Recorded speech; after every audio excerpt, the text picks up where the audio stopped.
ไม่รอดนะครับ1-0อุดรคนที่เข้าได้นะครับปีชาสหายกันเข้าไปครั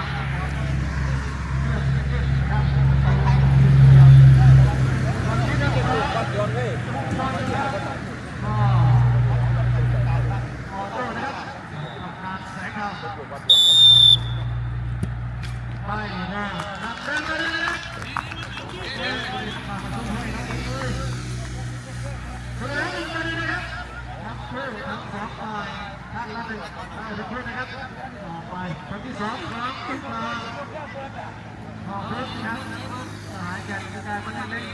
และตีราชาไปคุยกันนะครับคือนักกีฬาคนที่สองของกองทัพเขา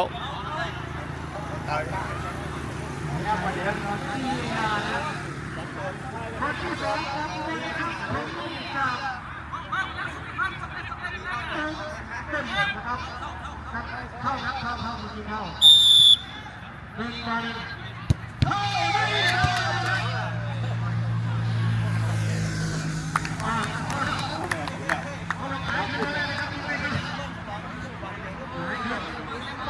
าคนที่สามของอุดรท่านพ่อเลี้ยงครับผมกับพี่นะครับการแข่งขันนะครับไม่ได้หาตัวเดินต่อไปคนที่สามของทุกคนครับ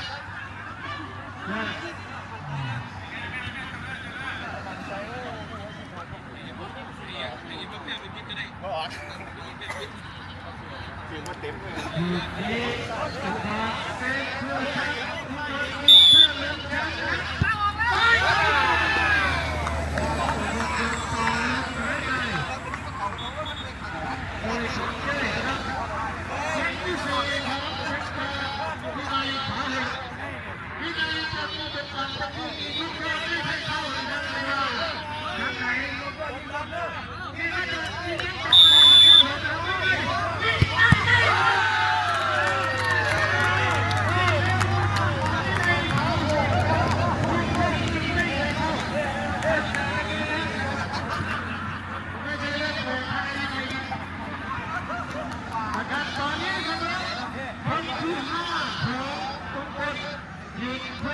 ชีวิตนะครับ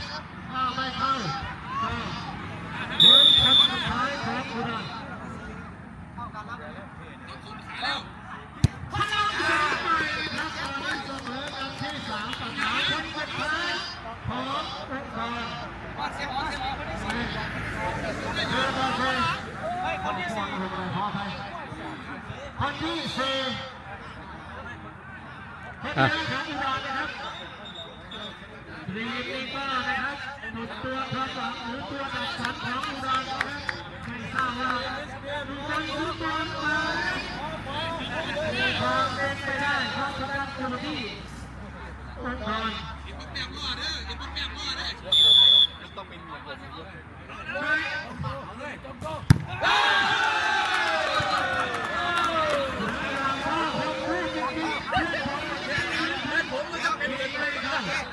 ขายังไม่เข้าบอกผมไม่ได้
เสียเดี๋ยวนี้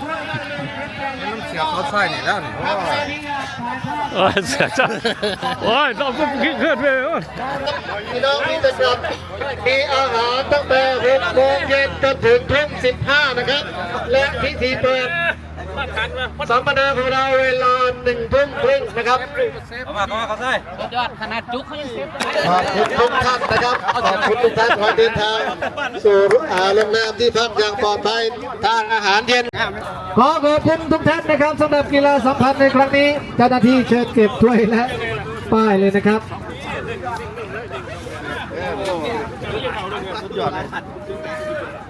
ขอขอบคุณทุกท่านที่มีส่วนร่วมในการเล่นกีฬาในครั้งนี้นะครับสัมมนาครั้งที่ 29 ที่โรงแรมเวลา